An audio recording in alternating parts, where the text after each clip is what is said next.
The question is, in a parallelogram ABCD, E and F are the midpoints of the sides AB and CD respectively. Show that the line segment AF and EC trisect the diagonal BD. और हमें given क्या है कि एक parallelogram है ABCD, तो हम draw कर लेते हैं पहले। ABCD एक पैरेललोग्राम है। E and F are the midpoints of AB and CD. E midpoint है हमारे पास AB का और F midpoint है CD का। Show that the line segment AF, we have to join AF and EC trisect the diagonal BD, तो BD भी draw करते हैं हम। हमें प्रूव ये करना है कि ये जो टू लाइन सेगमेंट है AF एंड EC ये डायगोनल BD को 3 इक्वल पार्ट्स में डिवाइड कर रहे हैं, राइट। तो मैंने इसे P और Q से डिनोट कर लिया है। तो गिवन में हम यही लिखने वाले हैं, a parallelogram ABCD in which E and F are midpoints of AB and CD respectively. हमें प्रूव क्या करना है? हमें प्रूव करना है DP is equal to PQ is equal to QB। DP is equal to PQ is equal to QB। तो अब सबसे पहले देखो हमें क्या करना है। यहाँ देखो कि जो F है वो मिड पॉइंट है DC का, A मिड पॉइंट है AB का। AB और CD पैरेलल हैं तो इनकी हाफ हाफ यानी कि AE और CF भी पैरेलल होंगी और ये इक्वल भी होंगी, क्योंकि AB और CD इक्वल है तो उनके हाफ हाफ भी इक्वल होंगे। तो फर्स्ट ऑफ ऑल हमारे पास जो ये AFCE है ये एक पैरेललोग्राम बन जाएगा। उसके बाद हम यूज करने वाले हैं इसमें mid point theorem, right. Mid point theorem का कन्वर्ट्स। तो फर्स्ट ऑफ ऑल पहले हमें ये बताना है कि AFCE एक पैरेललोग्राम है। तो यहाँ देखो हमारे पास क्या है, since AB is equal to CD, क्योंकि ये अपोजिट साइड्स हैं of parallelogram, so half of AB will be equal to half of CD।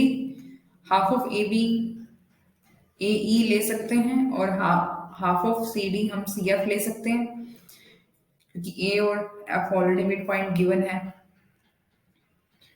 Also हमें ये पता है कि AB पैरेलल टू CD है तो इनकी हाफ हाफ यानी कि AE और CF भी पैरेलल होंगी।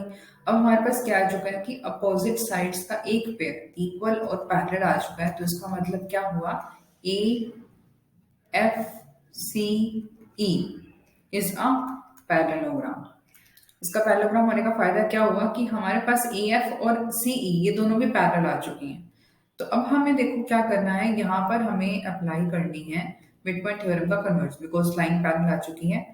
तो हम यहाँ पर कौन कौन से ट्रायंगल लेंगे, एक तो हम ट्रायंगल लेंगे ये APB और दूसरी ट्रायंगल हम कौन सी लेंगे, ये जो ऊपर की साइड पे हमारे पास बन रही है DCQ, right. So in triangle APB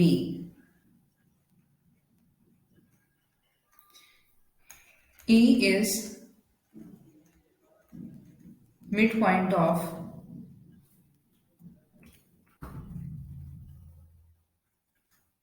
AB, और हमें ये भी पता है कि यहाँ से EQ is parallel to AP, क्योंकि हम ये प्रूव कर चुके हैं ये पैरेललोग्राम है। तो ये side EQ will be parallel to AP and EQ parallel to AP. Therefore, by converse of midpoint theorem, Q will be midpoint of PB. Q is midpoint of PB. तो इसका मतलब क्या हुआ, PQ is equal to QB। तो एक चीज तो हमने यहां से ये प्रूव कर दी है, इक्वेशन 1 इसे हम लिख लेते हैं। सिमिलरली हमें दूसरी ट्रायंगल लेनी है DQC। In triangle DQC similarly यहाँ पर क्या है, F is mid point. F is midpoint of CD, and PF is parallel to QC, and PF is parallel to QC. Therefore, by converse of midpoint theorem, P is midpoint of DQ. इसका मतलब क्या होगा? DP is equal to PQ, क्योंकि P mid point आ गया है DQ का। दूसरी हमारे पास कंडीशन ये प्रूव हो गया। अब देखो PQ QB के इक्वल है, PQ DP के इक्वल है, तो मीन से जो तीनों लेंथ्स है, जो तीनों सेगमेंट्स हैं, वो इक्वल हो गए from 1 and 2। DP is equal to PQ is equal to QB, hence proved।